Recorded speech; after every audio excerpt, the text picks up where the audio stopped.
Video का paper देने जा रहे हैं तो उसमें इम्पोर्टेंट रोल अदा कर सकता है पंचायती राज, जिससे एक या दो क्वेश्चन देखे जा सकते हैं, इसलिए इसको देख सकते हैं आखिरी समय पे। तो इसको चलिए शुरू करते हैं। सर्वप्रथम कहता है इतिहास में सर्वप्रथम स्थानीय शासन के साक्ष्य कहाँ से मिलते हैं।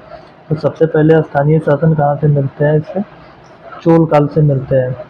भारत में स्थानीय स्वशासन का जनक किसको माना जाता है, तो लॉर्ड रिपन को माना जाता है। लॉर्ड रिपन के समय में 1882 में 10वीं जनगणना की शुरुआत की गई थी।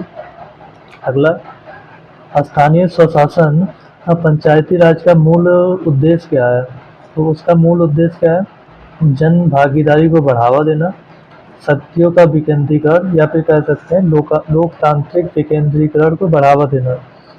अगले टर्म पे चलते हैं तो कहता है कि पंचायती राज के विकास का इतिहास क्या है।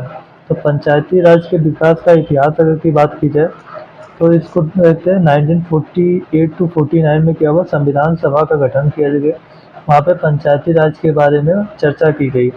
1950 में संविधान लागू हुआ और इसमें आर्टिकल 40 में कहा गया कि स्थानीय इकाइयों की स्थापना की जाएगी, जिसको यानी आर्टिकल 40 जो था उसको डीपीएसपी का भाग बनाया गया। डीपीएसपी जो है ये संविधान के भाग 4 में है और आर्टिकल 36 से 51 तक इसमें शामिल किए गए हैं। 1952 में क्या हुआ, सामुदायिक विकास कार्यक्रम की शुरुआत की गई और 1953 में राष्ट्रीय विस्तार सेवा शुरू की गई। लेकिन क्या हुआ कि 1952 में जो सामुदायिक विकास कार्यक्रम शुरू किया गया ये फेल कर गया। इसकी जांच के लिए क्या किया गया, बलवंत राय मेहता समिति का गठन किया गया।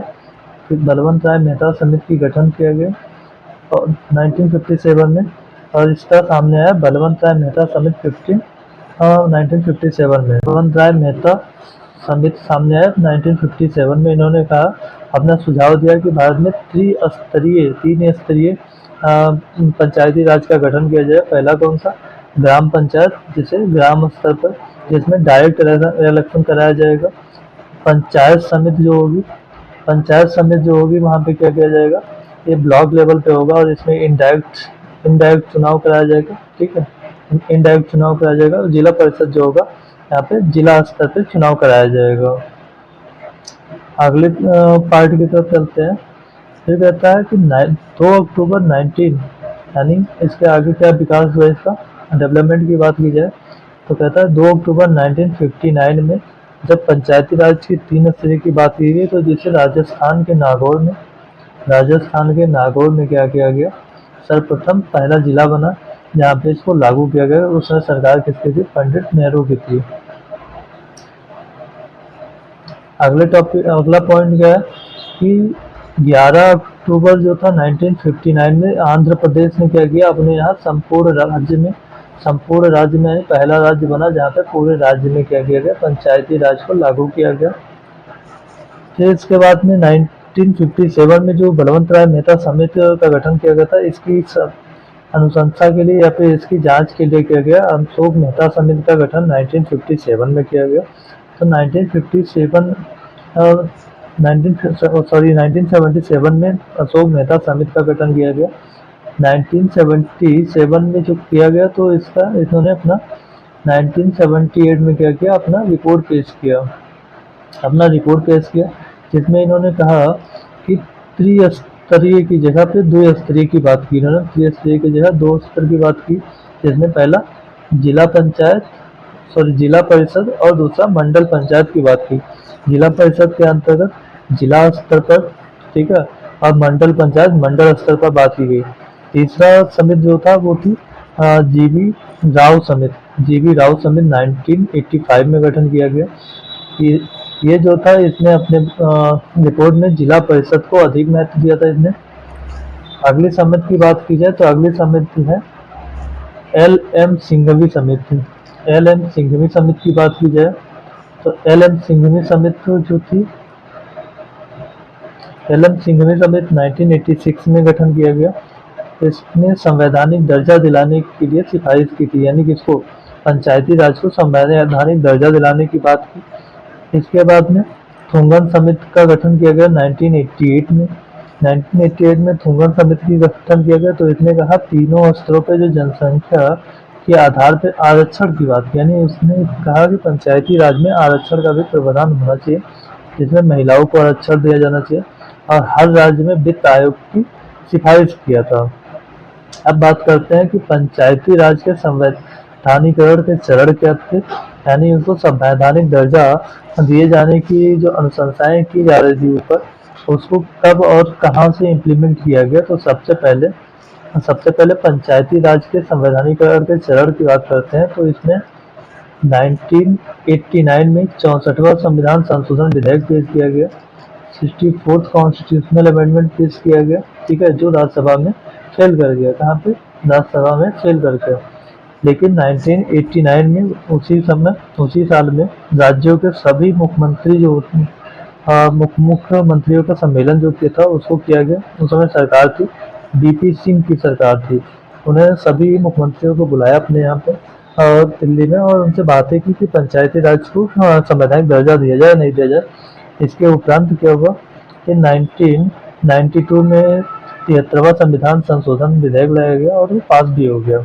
और इसका सामने आया 1992 में 73rd constitutional amendment 73rd constitutional amendment, ठीक है, सामने आया। और इसको 24 अप्रैल 1993 में 73वां संविधान संशोधन जो था उसको लागू कर दिया गया।